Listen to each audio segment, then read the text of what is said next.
Welcome to the Truckers Radio Podcast, powered by Sabren Group LLC. Hosted by Stacey Yearout, a 30-year veteran of the trucking industry, recovery coach, and author who's helping drivers and families rebuild their lives 1 mile at a time. This podcast is more than talk. It's about truth, resilience, and the real stories from America's highways. Each episode dives deep into the heart of trucking. Owner-operator consulting, business advice, mental health and relationship coaching, and trauma recovery for drivers and their loved ones. If you're behind the wheel, standing by one, or just trying to make sense of the miles, you've found the right place. This is the Truckers Radio Podcast, where the road meets real life, and where every mile has a story. Welcome to the Truckers Radio Podcast. All right, we got Daniel, we got Thomas, we got Jason on here. We're going to talk about some of these accidents we've been having. This seems to be just a hot topic out here today. I hate to keep kicking at this, but man, it just keeps happening. It keeps bringing it to our attention. Jason, you live up in the area around I-85. What do you think? I think it's crazy the amount of truckers that are up here and what DOT and the state of Georgia has done in this area has really messed up the truck drivers as far as giving them places to park and turn around safely and everything else. But we had that wreck right here in Commerce, Georgia, where 8 people so far are dead. As far as I know, they're still waiting to find out if a fetus is going to be dead. And it really shuts down our entire town. Just one accident.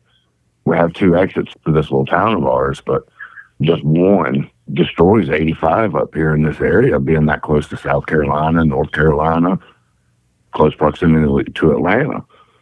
But what they've done in this town is they took a 4-lane road and put a damn concrete median right down the middle of it, and truckers can't get out. Drivers, they're not going to let the trucks out because they don't want to be stuck behind them doing 5 miles an hour up and down hills. And the shit show is what's happened. And nobody wants to get off here now. And then you get accidents like this. We've seen accidents on the exit ramp to get off up here and get to the truck stops. And now we're seeing them at the ramps to get on the interstate. And it's a mess, man. It's bad for us that don't drive trucks. It's bad for y'all that do drive the trucks. It's a bad situation what's happened here.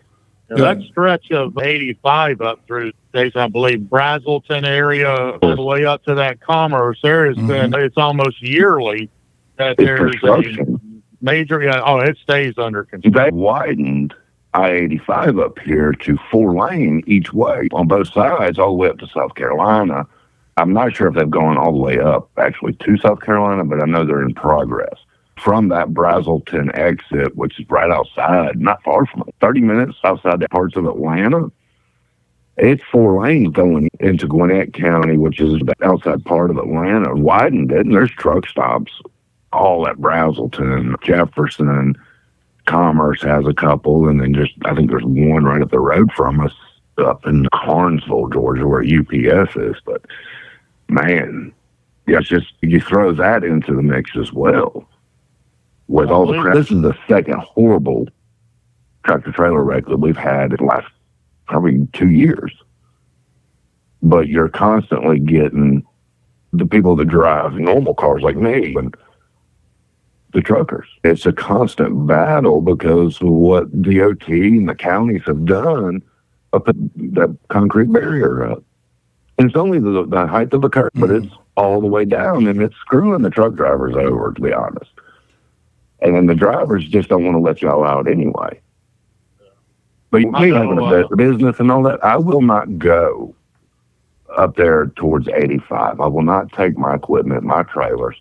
I will not go up that way because I don't want to deal with the headache. People are going and having to turn around in gas station parking lots to come 441 South. It's that bad. Everything is just screwed up, man. They're turning around in Wendy's parking lots, just anywhere they can find racetrack gas stations. They're turning around in the parking lots. It seems to be a very dark stretch of highway in Georgia, Florida. They're real big about when they resurface the roads that you always got that lip right there on the edge by the shoulder, and you hit that, it throws you off. pulls you off to the right, it's hard to get back over. And you say that too. You say, I take the family out to Longhorn or something. You know what's right across. You've been up here, Dan. You know what's right across the street from Longhorn? Isn't that the TA? TA? Yeah. The TA. Truck stop. And as lit up as that place is, there is no lighting whatsoever in the middle of that road. I've seen, or I've barely seen, truck drivers trying to come from the TA to go get them something good to eat. I've been at the truck stops. I've been up there. These guys, I give it to y'all, man. Y'all have a shit life. Y'all eat crap and y'all drive them at crazy hours and you're never home. And some of them you see them, some of them you don't. Fortunately, I don't think I've seen anybody hit by a vehicle, but man. Yeah, I rode I think it's up the there. metro. It's easier to get in and out of Flying J up there as well, but it's been Yeah. a few years since I've been up that way. Yeah, the Flying J here, you can still get in and out of, but the TA, you cannot. You're forced to turn right. You cannot pull out and take a left because there's a concrete median. And that's part of the issues is you're being forced to turn right, and now you've pissed off a bunch of normal people driving normal vehicles, and you just don't know which way to go. You're traveling basically surface streets, back roads, and it's tearing shit up. And it's not y'all's fault. It's the county, it's the DOT. It stretches in. It's actually Banks County. It's not even Jackson. But all the wrecks are happening in At Jackson. So to get off the exit, the way our counties intertwine, wrecks happen in Jackson, but the problem starts in Banks County.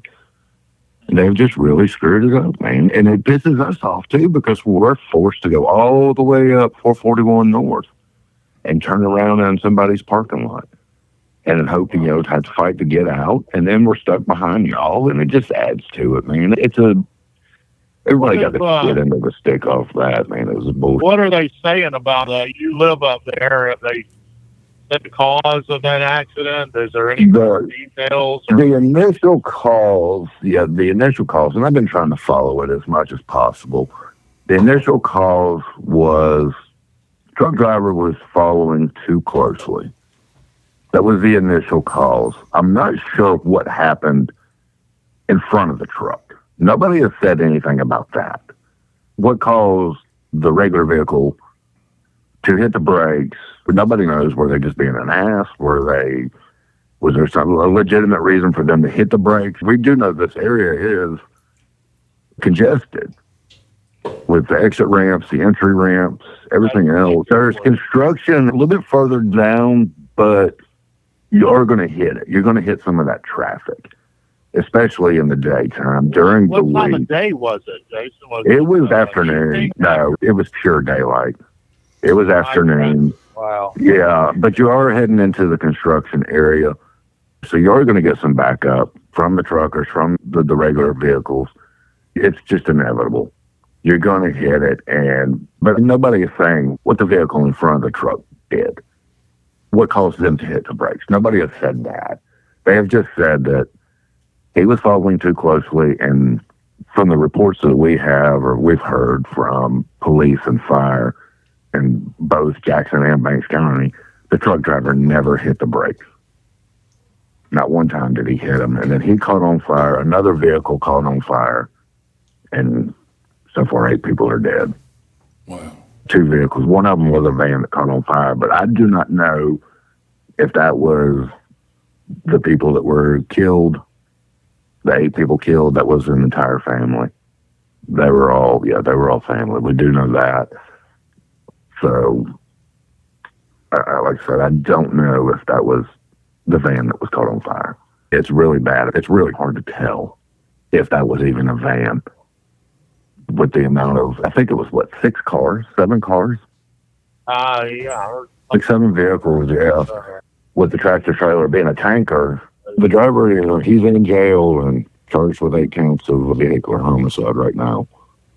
Is he still in Jackson County Jail? Or? Yes, he is in Jackson County. He's not getting out. I don't think they're giving him bond on this one.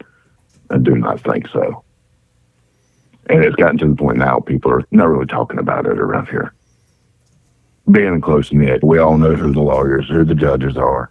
Everything else, nobody is really talking about it at this point. Now, this was an American driver, wasn't it? It was. Okay. Right. Documented, legal. Yes. Right. And not very old. I think I want to say he was like 30, 33, 35, something like that. So he wasn't very old. He'd been driving a truck for? I have no idea how long he's been driving. No idea what his certifications were. We have nothing, just other than following too closely, and everything's done. Over. Man. That's one of the first things. You can't really defend anything on this because I don't know the circumstances that happened in front of the truck driver. Other than following too close, I pull out onto the interstate, and you don't know. From our perspective, Jason, following too close that's all that needed to be said right there. We know better. You follow too close. These trucks, they don't stop on a dime. 45 miles an hour, it takes a football field and a half to safely bring a truck to stop. You're running down 85 at 65, 70 miles an hour. You're following too close. That vehicle in front of you is a speed bump at that point. So, yeah, the driver was probably, I think it's going to come out, Stacey, you probably agree, and Thomas, he's probably distracted driving as well. That's what I was about to say, distraction. Experience. Could it be that some idiot in a normal vehicle just cut him off? I try to give you guys room. When I merge onto an interstate, if I see a truck coming, I'm slowing down. I'm going to let the truck go. If I have enough time, then I'm going to take it as long as that truck has enough room. I'm not an idiot. Right. It just comes down to courtesy, man. And it's courtesy for truckers. I've flashed truckers. Truckers have flashed me. Go ahead and go. I even got to the point where, man, I hit my hazards. Thank you for letting me. I like it when you look down at that floorboard and that pedal on the right. If you can just press on that and get on up there. Absolutely. We'll let you in. We'll let you go, but you wait till the last second. That's where the problem, because we can't always get over.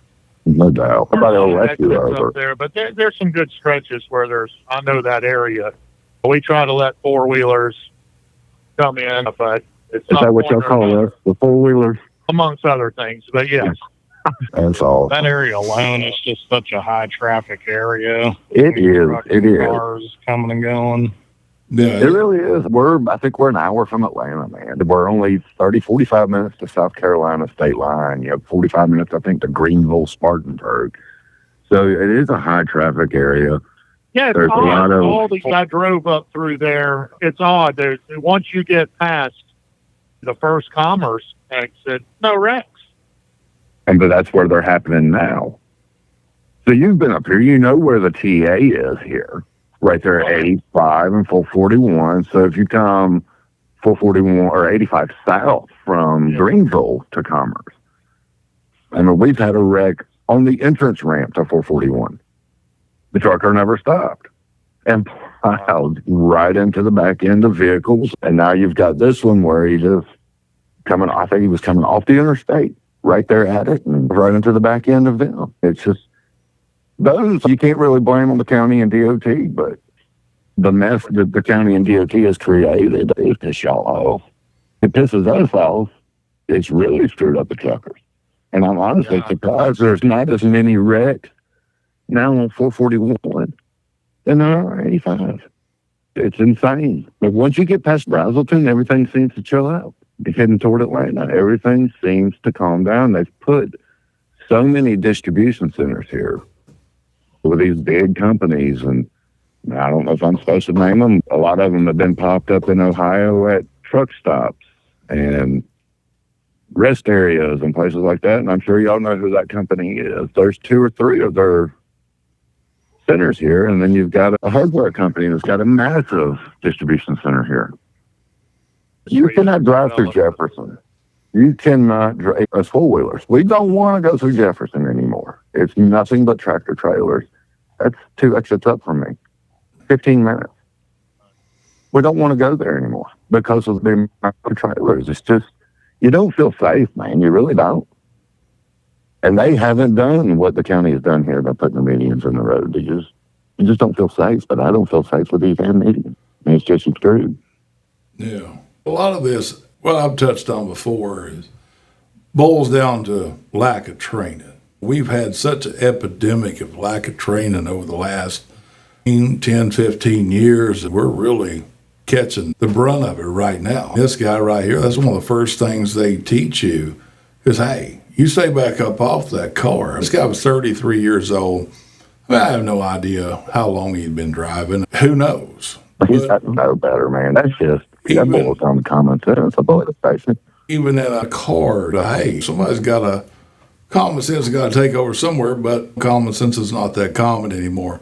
I see it every day. Daniel sees it every day. Thomas sees it every day. You see it every day. We're all going down the road. You see this one truck, two trucks, three trucks. They're probably 3 foot off this car's ass. This is the problem. Seen this time and time again. Is honestly, Stacey, I see the 4-wheelers on the truckers more than I see the truckers on the 4-wheelers, on the cars. But I'm sure you see it more than I do. You'll see it more than I do. I just try to avoid the area where you guys are operating. It's just a safety thing for me. Being a small business owner and pulling equipment and stuff like that, I just want to stay out of your way. Y'all already have a shit into the stick up here. So there's really no point in me being involved with it. The bottom line, you've got the truckers, and I guess I pay more attention to the truckers than I do the 4-wheelers. And I'm not saying it's okay or giving a pass to the 4-wheelers to ride up on our ass or whatnot, but it's a hell of a lot less detrimental if you run into the back of us versus us run into the back of you. Okay? When you're behind the wheel of an 18-wheeler, you're supposed to be a professionally trained CDL, commercial driver's license held driver. You're supposed to know what the hell you're doing. The bottom line, we got drivers out here, and I hate to say it, I ain't trying to be a smart ass, but we got drivers out here that couldn't shove their thumb in their ass with 2 people pushing on it. And that's just the bottom line, and I ain't trying to be an ass about it, but that's just the fucking truth. Stuff like this just makes me mad as hell. I see it all day long. I couldn't even walk between some of the trucks and the truck up on each other. But come on, man, what are you thinking? If that guy even let up off the gas, where are you going to be? You're going to hit him. And this is right here. Here we go. 8 people and a fetus. And here's this goes to show you, we're not just picking on the non-domicile drivers. This is an American driver, done the same stupid shit. We call it out as we see it. It ain't about whether you're here or not or this or that. This is it's right or wrong. Right's wrong, it's wrong. And this is the way I see it. People need to back up a little bit. I don't understand what goes through people's mind when they're riding 3 foot off with the car, 3 foot off another truck's bumper. But there's no good outcome there. None. That's true. And that's on both sides, and I'm glad you speak on both sides of it. It's called out as we see it, man. Yeah. That's the way it should be, man. It's the truth. We, as a professional driver, we ought to know better. And then they're right back again. Episode after episode, we hit on this lack of training, and shit rolls downhill. It goes back to these CDL meals and anything to put a driver in a seat. We escalate this. We create this. We got companies out there that they're headhunters. That's all they do. They put people in seats. They don't care. They run them through a CDL meal. And we've got, unfortunately, a whole lot of American drivers that gets put in the seats that doesn't qualify to drive just as much as some of the non-domicile drivers do. We're not just trying to pick on one or the other. We're all supposed to be professionals out here, and I think we need to come together and do just that. Be professional. Quit riding up on people's ass. There's 8 people right here, possibly 9, because we decide we want to be a dumbass. Ride up on somebody's ass. Who knows what stopped in front of that guy, but should it even matter? He should be prepared for that.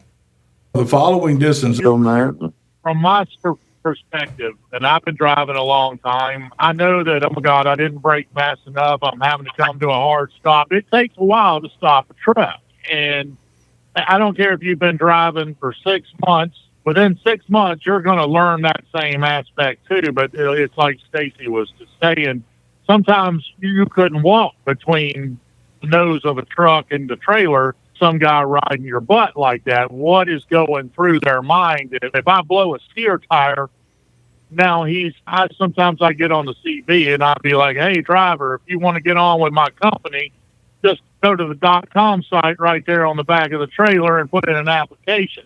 Driving through the back end of my trailer is not the way to get on. It's just there's a lack of common sense. There's way too many distractions. We can call them CDL mills and things like that. Whether they teach you in those CDL mills or not to pay attention, that should be something we should all know. I'd like to know how this guy drove his regular personal vehicle. To be honest with you now, thinking about all this. Exactly the way he drove that truck. That's where I was going to go next. I think Thomas, Stacey, y'all guys will agree. Anybody listening to this podcast that's been driving any length of time, that's what we're seeing with the new drivers, or at least that's what I'm seeing out of new drivers, is they get in these trucks and drive them like it's their car. And how much weight are y'all hauling? How much? A 53-foot truck. So that's the truck, the trailer with the trailer. 75 feet with a truck trailer. And how much weight in that trailer?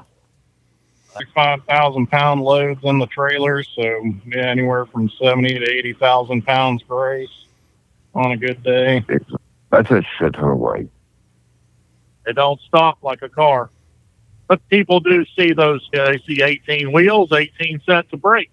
Just like we got all these big mirrors, we can see everything. They think that's the mentality. I'm glad that Stacey's got somebody on here that's actually not a trucker to get this perspective, but we've talked about it. I remember years ago talking with drivers where we thought that maybe before you get a driver's license, you might have to spend a week or two in a truck. That actually makes sense, because I'm sitting here looking back at my life. I'm 53, so I've been driving for a while professionally in a four-wheeler. And I look back at my life of all the times that I've drafted behind a tractor trailer, and they couldn't see us. Little sports cars, little trucks, stuff like that, being as close as we could possibly get just to save that fuel mileage and draft. And all it would take was them hitting the brakes, and we'd be up underneath them, and they'd never feel it, I'm sure. Looking back and being older and having a family and having children, I'd like to think that my oldest child drives wonderfully. I don't know what kind of inspections y'all do. I don't know what a pre-trip inspection entails. I do know she was driving down I-40 coming from Toledo, Ohio to home. And the wheel of a tractor trailer came off. Not the tire, it was the actual wheel. Came off and hit the front end of her car. Had she been going 3 miles an hour faster, she wouldn't be here. It would have went through the driver's side windshield and it would have killed her. The truck never stopped, but it was dark and they're cruising. So we're seeing that a lot up here now. The truckers are driving more at night because of less traffic, especially away from Atlanta.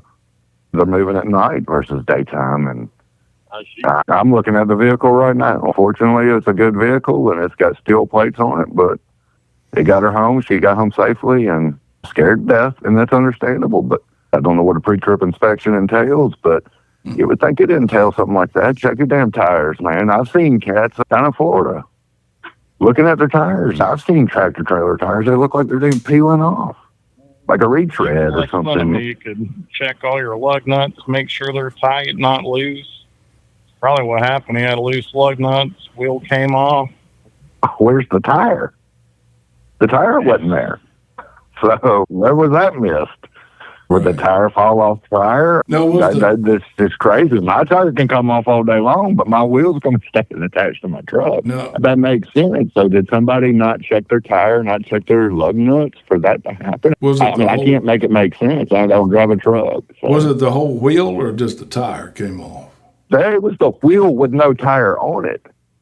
Oh, wow. Wow. Just the metal. No rubber, no nothing. Just that's what that's been off for a while. Was that, so you guys are truckers. I mean, is that failed mistrip or pre-trip planning? Is that failed, or is it just like a road hazard? How does this work? Both. It could be a free trip or a freak accident. No, almost kind of feel like that may have fell off a tire rack or something like that. They had it up on a tire.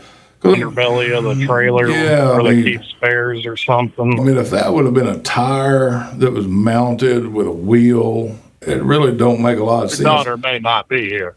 Right. Yeah. Videos online that cars have hit wheels like that, and it sends the cars airborne, flips them over. I had an account salesman when I had the brokerage in Pennsylvania. He had the company car, and he hit a tire that was just laying in the middle of the road. It was flat. It already came off, come to a stop, and was laying in the right lane. He hit that about 75 mile an hour, and it catapulted the pickup, his big crew cab Silverado, up and hit the damn bridge abutment and totaled it, damn near killed his ass.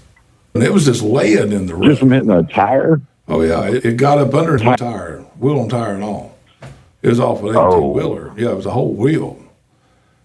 Just basically shot him up in the air, and he hit the concrete, made him lose control and hit the concrete bridge abutment there and just totaled dead or killed him. When later on down the road, they found the guy down the road, a whole set of wheels come off, and he's looking around, I don't know what happened. And you see it time and time again. Guys get out, they don't do no damn pre-trip. They get out, they go get a cup of coffee, they hit the key switch, and away they go. They just don't do pre-trips. And I think they just think that when you pass the CDL, everything's good in the hood. I look my car over when I'm on a road trip. I found myself doing that. It's crazy. It's detrimental. You blow a tire on a car, let alone an 18-wheeler. You blow a steer tire on a car, man, that's hard to handle and not get out of control 70, 75 miles an hour going down the interstate. You got to pay attention. I don't know if we just live the life in denial or whatever it is that we go through or whatnot, or we're just the last of the generation with any kind of common sense, but I doubt, because hell, I got friends a hell of a lot younger. Thomas is a lot younger than us. He drives, he does a hell of a good job, but it goes back to Thomas's training. Thomas learned the ropes. He was taught, he was trained, he learned, and a lot of people don't understand, and I think this is on the driver too, is once you come off the trainer's truck, they automatically think, hey, I'm good. I'm Mr. Truck Driver. Don't tell me nothing. I got a CDL. That's bullshit because you don't stop learning. You don't stop learning. But regardless of the fact, you got to have an open mind to learn. Thomas had an open mind. A lot of kids out here, they get that CDL in their pocket. I've seen it a million times back when I used to train all the time. They get on the truck, you couldn't tell them shit.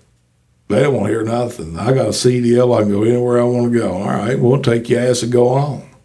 The training don't stop. For the next couple of years, you're really going to have to learn. And then after that, guess what? You're going to spend a lifetime learning because they ain't no foolproof answer to truck driving. It's an ever-changing world out here. You learn every day. You have never got this tiger by the tail. And I think that's the biggest mistake people do out here is they think, oh, I've been driving for 30 years. I've been driving for 30 years. I still get my ass out and go look. I still get up every morning. I do a damn pre-trip, check everything, check all my vehicle over, raise the hood up, check my lights. You know what I don't like? I don't enjoy getting pulled into the scales. I don't know about you. But you know what I like? I enjoy having my shit together. I don't want to go down the road and lose a tire and try to explain that shit. That's a little embarrassing. The truck stop the other day, the morning, everybody's getting up, getting their coffee, watching some of the guys doing their pre-trips, watching a lot of guys not doing their pre-trips. There was a foreign guy beside me. I know he was from an Arab nation. I'm not sure which one. Got up, basically brushed his teeth in the parking lot, took off driving. Didn't bother to check, see if his lights were working, to stop his tires, any of that. There was another big wreck up here in Indiana. Undocumented driver, from what I was reading on it, he was on a suspended license, but he was using his brother's driver's license, a regular driver's license, while he was driving, and I believe he killed several people. You say regular driver's license? Like my driver's license? It wasn't even his. And he was a non-domicile driver. Where was that? Was it Portage or somewhere in Indiana? Have you read about that? No, look at the reports here. I'm not seeing that one anywhere, but I think I did hear something about it, but sometimes some of this stuff, depending on the town, the state, slips through the cracks sometimes. But that got to give the guy creativity. They look like a commercial driver's license if you didn't read it. If I couldn't read English or anything like that or wouldn't give a shit, hell, why not? Hell, I could pass it off. I'm pretty sure after he killed those people, though, it didn't work for him, didn't pass, but... I get it. I'm just being facetious there a little bit. Why not? Everybody else doing all kinds of shit out here. We got the Wild West out here right now. We got non-domicile drivers. Hell, we got the Wild West. I mean, it's all coming to a head. Not trying to be an ass, but we need this crackdown. There's a whole lot of unqualified people out here running up and down the road that don't know how to do the job. They just winging it ain't good enough anymore, boys. Winging it just ain't good enough. I will say this, if you don't mind me interjecting, Stacey. When I was down in Florida 2 weeks ago, I stopped at a rest area along with tractor trailers, everything else. I see people get out, go to the restroom, stretch, do their thing, and Dan mentioned the Arab drivers. I know that was that horrible wreck down in the turnpike with the dude from California, didn't even have a license or got a free license. I did see an Arab driver. He got out. He was checking every one of his damn tires. Truck, trailer, you name it. He walked around them. But then I see these American drivers get right back in their truck. They're gone, but those cats get around. I actually sat there and watched it because I knew about the turnpike. I'd already seen it on the news. And you see it all over social media. And I think it's horrible, but I see this cat, and he's the only one checking his equipment, checking the tires, and that actually made me feel a lot safer. But then I look over and I see American drivers and your husband and wife team or whatever get right back in the truck and they're gone. They didn't check anything. A little crazy, but they just got to be a professional ability about this industry, and I think we've lost a lot of that. And I know at that point in time, there's probably a lot of heat on the non-domicile drivers, so I'm sure they probably were making sure that they had everything together, and I get it, but it still doesn't give a pass to the other drivers that just, if I stop anywhere, I get out and walk around, just walk around in the truck, man. You got to realize this is part of what you get paid to do. I know the American truck driver is not necessarily paid for all of his time, but the place to make it up ain't in safety. It really ain't in safety. And I think we feel like sometimes that we're underpaid, we're underappreciated, and it leads all into a rabbit hole you could go down. And when you're treated as a professional, you tend to operate as a professional. And I think it's one of these things that kind of rolls downhill. It has a whole lot to do with training. Sometimes it has to do with state of mind. Mental state of mind the driver gets, he don't give a shit. He's just trying to make money. He's just trying to survive. And then you get to where a guy, he don't care, because when he gets to that shipper that he's drove all night to get there, they're going to talk to him like he's 2 years old. You're going to treat him, not let him use the bathroom. Facilities I went in, oh, y'all got a bathroom? Not for you. They'll look at you dead in your eyes and not for you. What am I supposed to do? Like I'm unhuman. The way we get treated sometimes, you start to fall between the cracks. You start getting to the point where, you know what? You don't give a shit if you do that pre-trip or not, but that ain't no excuse. You got a job to do as a professional driver. But it does play on your mind and your psyche. You get down on the industry, you get down on yourself. We have a problem that is 10 miles wide, and it's going to take a group effort to change this, and it's got to start all the way around. It's got to start with the training. It's got to start with people's attitude toward truck drivers, because people get to the point where they don't care. We're treated like shit.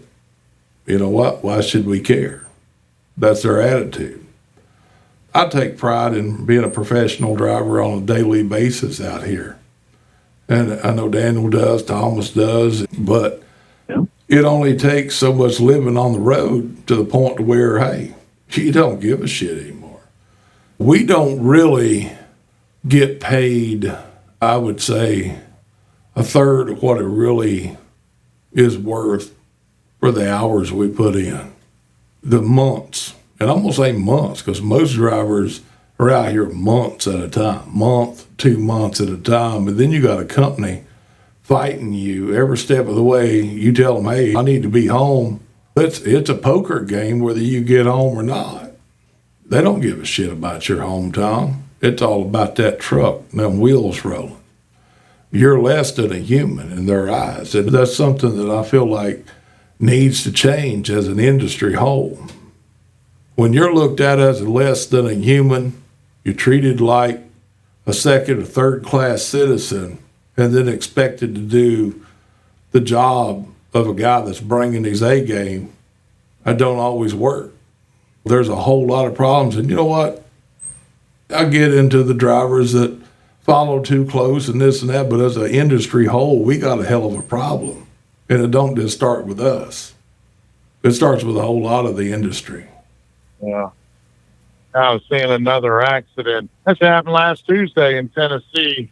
2 trucks following too close, plowed into each other. One of them ended up on top of a Chevy Silverado with a young man. He was the one killed in the accident. But yeah, truck rear-ended the other one, sent him right up on top of that pickup truck. I got the notification on that on the way home today. Yeah, honestly, that one had just actually slipped my mind. Yeah, you're right. I seen that today. It was that the rotator had it picked up off of the truck, and you could see him, the car underneath there. To start with, you couldn't really even tell. But there again, why are we following this close? That's a very simple thing to fix. Get back off the other guy. I know your patience. Can I ask a question? Yes, sir. Do you think, and this applies to all 3 of y'all, and I'm guessing you, Stacey and Dan, you guys have more experience talking about the training for Thomas. Do you find that having to chase rates and get that best rate and get those loads, do you find that where that puts the pressure on y'all to where it makes truckers just not give a shit? Like, we got to get that there to get that money so that we can get the next load, get to the next stop, so forth and so on until y'all can make it home with a dime in your pocket. Is it the safety parts and being treated like shit, like you were saying, being treated less than human by the people you're delivering to and everything else? Like I said, everything plays a factor in it. But do you think the over the roads are staying out 2 and 3 months trying to make money for their families, that just plays a factor in the safety? Like, they just don't give a shit because they got to get it there? Absolutely. Right down to the condition of the vehicles, the brakes, the tires, the whole 9 yards, maintenance, oil changes. You're exactly right. It plays a hell of a part. I think at the end of the day, too, that's a shitty situation for you guys to be in. But at the end of the day, it boils down to you to go walk that truck and make sure your stuff is right so that you don't kill somebody not in a truck or in a truck even. That's so much pressure that's put on y'all just so I can go to the store and buy something. That to me is not right. I don't think that's fair. You're exactly right. Good point, man, about the rates and the things, the reasons why we get them through. So cut some corners here and there. You got these trucks to pay for. The cost of fuel, everything's a factor. If you can't get the loads there on time, the brokers won't use you. It's a combination of everything. I don't understand it. It doesn't take more than a few minutes, at least to do a walk around, check your lights, check your tires, the things that DOT is going to see when you come across those scales, the obvious. At least do that. You might notice something along the way, but those loose lug nuts or that tire tread that's about to come off or something like that. It's almost like we play Russian roulette. Okay, I know I got a bad tire. I've been sitting here all night on a 10-hour break. I probably could have got it changed, lost a little bit of sleep, but I'll get it done at the end of this load. Next thing you know, you blow the tire down the road. Now you're waiting 3-4 hours for roadside to come out. You're paying 2-3 times as much for that tire. I think it's best just to take care of it at the beginning and do what you got to do. And we are restricted a lot, too, with electronic logs. We can only drive for so long. It's not the old days where you can keep 2-3 log books and teach your way through it. But if we went back to that, they would make it even harder and harder for us. You'd see drivers out here going on. Stacey, you remember the day you drive from New Jersey to California in 2 days by yourself? Oh, I remember them days, that's for sure. We got to, back to what you were talking about right there, you got an excellent point, because think about it. And I've always often looked at the dispatchers, the operations managers, the broker. Everybody goes home every night. They don't give a rat's ass what you're doing. Most of them probably drive nice cars, BMWs, this, that, except for the truck driver. We're getting rates right now today that I used to get in the 90s. But yet we're paying double, triple, quadruple for maintenance, tires, parts, trucks. Hell, I remember I bought a 2003 Classic, brand new. I give $92,000 to that truck. Had a big cat in it. Beautiful truck, decked out, carpet, beautiful truck. $93,000. I mean, you pay double that today for a truck. Double for a trailer. But yet we're still getting the same kind of rates. Everybody's, oh, that $2 mark, that $2.50, $2.25. Hell, I was getting that back in the day in the 90s, late 90s. I was getting that. Early 2000s, I was getting that. It's like that rate never changes, but it's up to us to fandangle our cost, run our truck efficiently, squeezing every ounce of fuel mileage and throwing out. We cut back. We cut our living expenses for our family to make that work, to make that. And yeah, you're right, Jason. It plays a hell of a part in everything when we are out here on this road. To me, if I had to sacrifice safety, I'd hang it up. I'd find something else to do. I'd go sell furniture or something. I'm not going to sacrifice safety. The furniture's got to get there by a tractor trailer, too. Yeah, and not to mention. That's the bad thing, man. Everything relies on you guys. You're right. To make sure my family's fed, I've got to have y'all there. With the upandcoming.com, online orders, the whole 9 yards, you've got Amazon. We went from the brick and mortar stores to a whole lot more of the LTL, the truck, the freight industry has changed. So we need a lot more. We're still not flexing the rates. Everybody raises their rates except for the truck driver. Truck driver, oh no, we won't pay that. Everybody else dictates the rates to the truck driver, so the truck driver dictating the rates to the industry. That's the way it's always been. Until we start educating some of our drivers and say, no, quit hauling that shit for that. Because as long as you do it, they're going to keep expecting you to do it. You know, most of these guys, when they book loads, they ain't got a clue. They don't know what that lane needs to pay. They don't know how to negotiate. You got to negotiate, because that broker, he's going to give you his bottom dollar. He's going to lowball you every time just to see if you'll do it. And if you say, all right, send it to me, it ain't necessarily his fault, because you're the dumbass that did it. And that's what creates, and the next time that load comes available, he's going to expect another guy just like you to do it for the same price. Sometimes we need to know how to negotiate the rates and know what we're worth. That kind of plays into the way we're treated. It's hard to know what you're worth when you're told you're a third-class citizen. That's messed up. that makes people like me that don't drive a truck appreciate it more than my food's gotten there safely. Just, or whatever I order, be it from the .com stores or from our local grocery store. The amount of shit that y'all have to go through just so my family's fed while you're trying to feed yours as well. Right. Imagine what the world would be like, or this country would happen if we shut down, if every truck driver, or hell, 3/4 of us shut down for 3 weeks. It'd be total anarchy. I was going to say 30 days. Yeah, 30 days, we're screwed. We are absolutely screwed. The thing about this is it's the same concept. If you're an owner-operator, you're a company driver, I think people just automatically start to look at us as we're just less than human. Oh, this is one of the biggest things I hear all the time. Hey, you knew what you were signing up for when you signed up to drive a truck. Okay, I get that. But honestly, no, I didn't. I didn't know I was going to get treated to the degree that I have been treated out here over the road. Until you learn to stand up and say, hey, we don't work that way. This ain't going to work. I'm human just like you. I couldn't tell you the countless places that I've been in over the years. Oh, no, we don't have bathrooms for you. Okay, you're expecting me to sit in your dock for hours, but you don't have any kind of facilities for me to go relieve myself. That's jacked up. Sounds like 1964 all over again.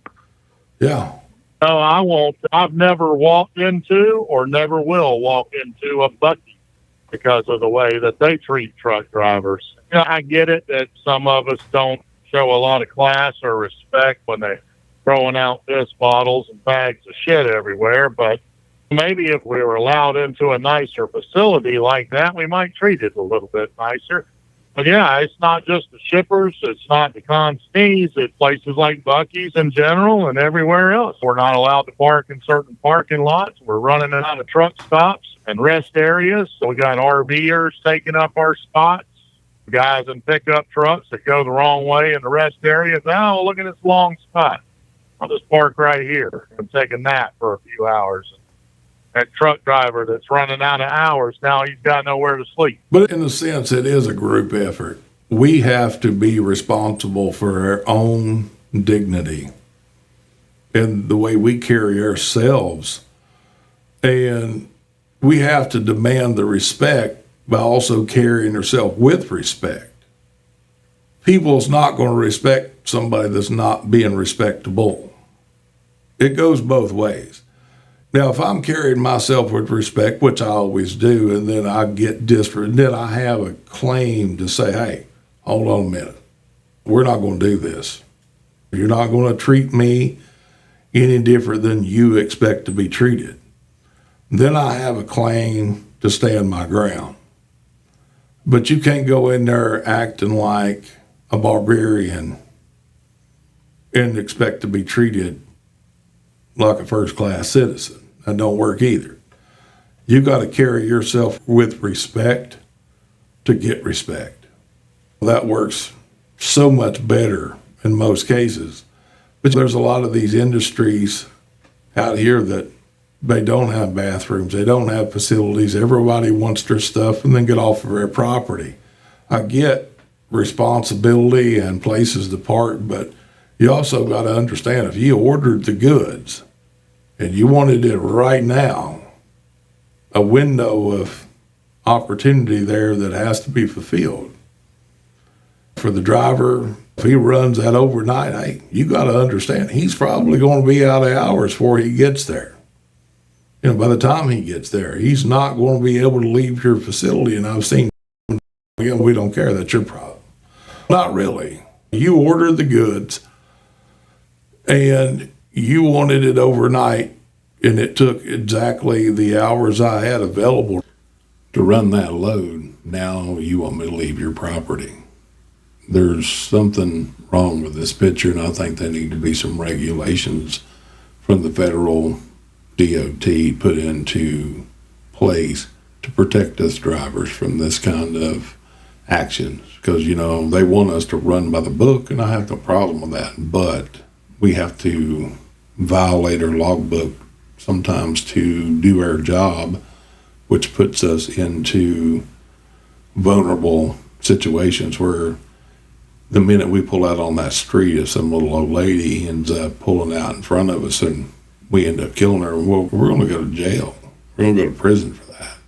They're going to walk scot-free, and I think they need to be held liable there in a big way because they're putting us at risk by acting the way that they do. Everybody says, oh, well, you should manage your time better. Well, let's see you do it, because it is a very tough thing to manage that time in the manner that we have to make the world go round. Well, we're going to wrap it up here for the Truckers Radio Podcast. We'll see you again next week. Thank you for tuning in. You've been listening to the Truckers Radio Podcast, powered by Sabren Group LLC and hosted by Stacey Yearout. At Sabren Group, we're proud to stand beside America's drivers, offering owner-operator consulting, mental health support, relationship and trauma recovery coaching, and the kind of real talk this industry needs.